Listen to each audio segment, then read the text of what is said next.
So hi and welcome back, and we're going to look at the Kentmere PAN 200. I've had some very interesting results with it, and I've been out in London photographing and nearer home as well, and I think you'll be interested into what I found out.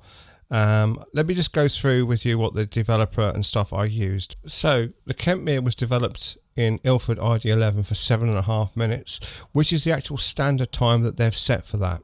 Okay, and it was developed in stock solution, so I forgot to say that in the actual on the card, and agitated for the first 30 seconds and then 10 seconds in every minute. So I've kind of followed the bog standard instructions for developing. I think most people perhaps agitate the film for the first minute, but I didn't. It was about 30 seconds I did when I was actually developing the film. So what we're going to do is going to go back to me out and about filming for the day, and then towards the end we'll come back and we'll look at the photographs a bit close up. Now you can skip along because I've put some chapter marks on, so you can go to the bits you want to go to. So I will discuss with you at the end what I think of all the photographs.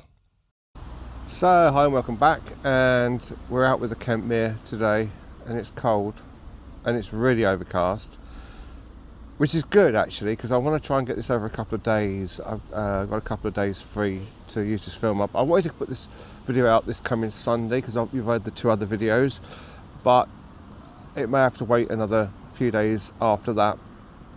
So I've taken a few shots in the town, a few of the things I normally take photographs of. I think if there's familiarity in the stuff I take, then it's easier to compare. And also the plan is I'm probably going to upload some of the photographs so you can actually download them, so you can actually see the quality of the actual shot itself. So I might put a few up. So right, someone's watching me think I'm filming them, and I'm not. I'm filming myself. So yeah.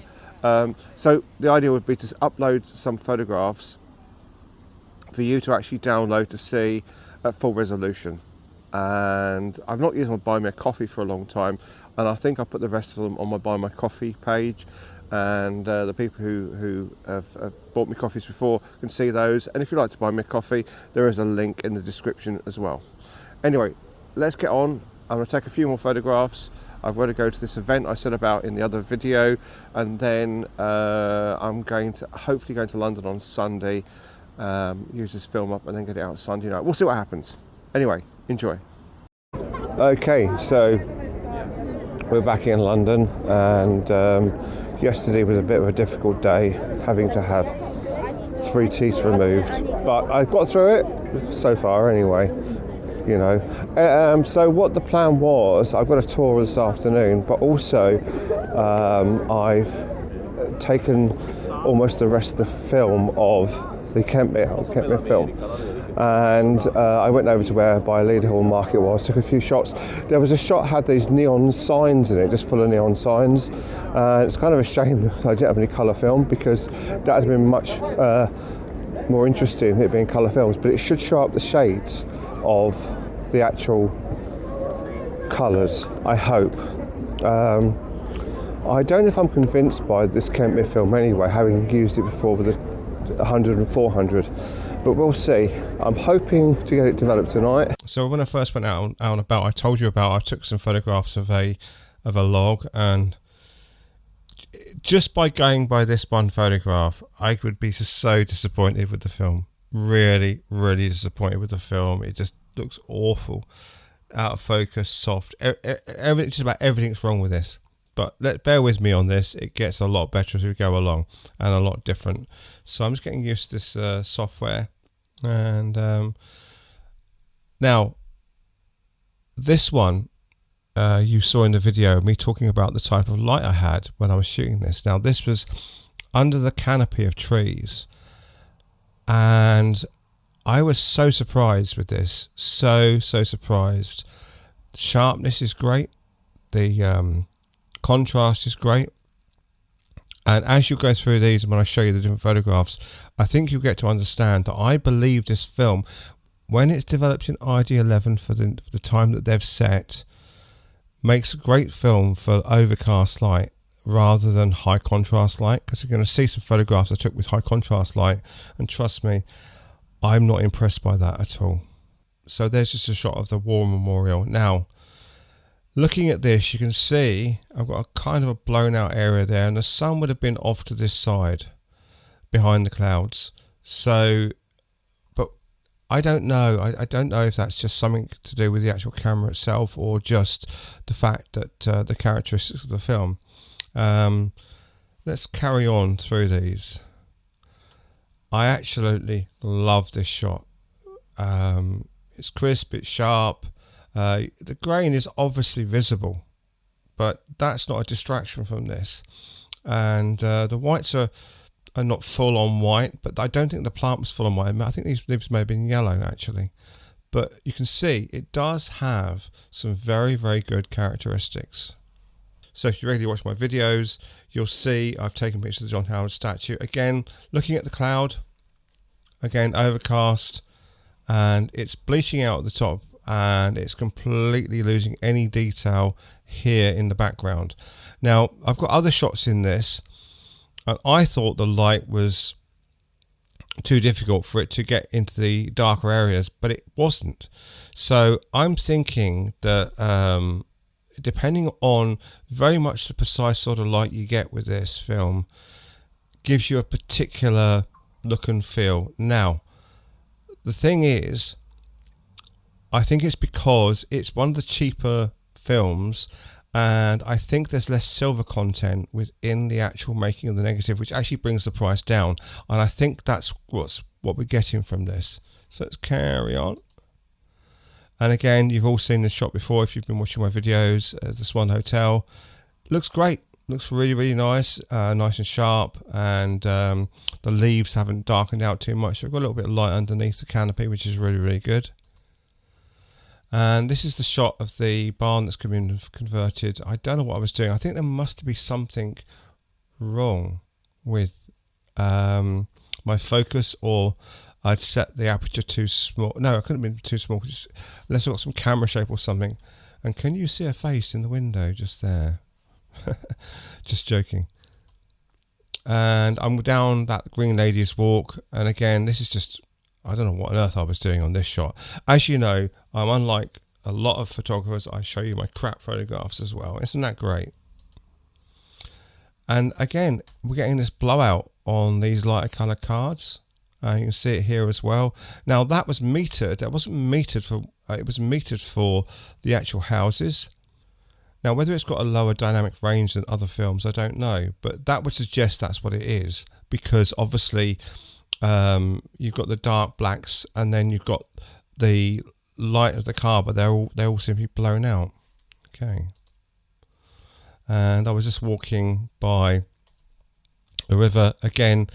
This one, I wanted to get this person silhouetted, but I'm focused at infinite distance. So I'm thinking that's something wrong with me and my focusing on my lens, okay? So this is the actual church. Again, it's got lovely contrast across it. And I think it's just the type of light you're in at the time. I think it's there's a real sweet spot with this film where you don't have that, you don't necessarily need that with a film that's got higher silver content, say like FP4, HP5 and the Ilford Deltas and stuff like that. But you'd struggle to say that that was done on a cheaper film. This is where I see the failings of this film. This was in bright, high contrast light, and it doesn't look good at all. The shadows are really, really, really dark underneath here. And also when I've done another shot of it closer up, so if I think I go to the next one, you can see just how, yeah, that's really, really blown out, and don't like that at all. And I was literally metering, centre weight metering, as you would normally do, based on reflected light. So that kind of shows up, as I say, these problems I've been having in really, really bright light. This one, I believe, is actually yellow. It's actually a little bit later on in the evening because the sun is really, really in the west when I'm taking this shot. People who know the area where I'm in, they'd know that's, you know, they would be able to tell that that's coming from the west anyway. So there's that. So now we're back in London, and this is the walkie-talkie building. I don't know what the proper name for it is, but you've got such a great difference in this. So on the right-hand side here, you can see the dark, and then so these are basically slats that have been put on the building because the sun was reflecting off the building and bouncing down and damaging the cars and the like. So they put these slats on, and they're actually a dark colour, but I love the contrast between this side and that side. And this is something I'd be happy to print. This would be something I'd be really, really pleased with if I was actually using the film. So it just shows, get it in the right light, it can give you some really, really great shots. In the video I mentioned about these neons, lights and stuff, and I really, really like the way they've come out, regardless of whether they've got the right tonal range within the colour. But there's this one, and there's Leaderhorn Market, and again you've got to remember this is in low contrast light. Look at it, it's lovely, it's a great shot. It's got the full range from the whites to the blacks and everything in between. So again, I think my theory is being proved by the fact that low contrast light is actually better for this film. And there you go. Wow, the blacks aren't too overpowering, the whites aren't too overpowering, the mid-tones are great. Lovely sharp shot, taken actually through a window. And I really, really love it, like it says. So, I've now really come to the conclusion, if you're developing this, it's for 7.5 minutes in ID-11. I would suggest you go out and take the actual shots in low contrast light, because that's what you get. Okay, you're going to get so we're getting the light from the actual neons, but honestly it was really, really dark and my aperture was quite open.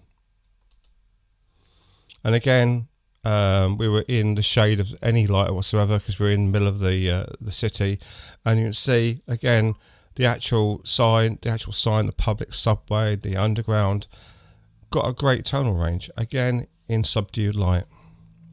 And this one I absolutely adore. And I was expecting all this area to be lost under here, but it wasn't completely dark down there. Again, low contrast light, and look what it's done.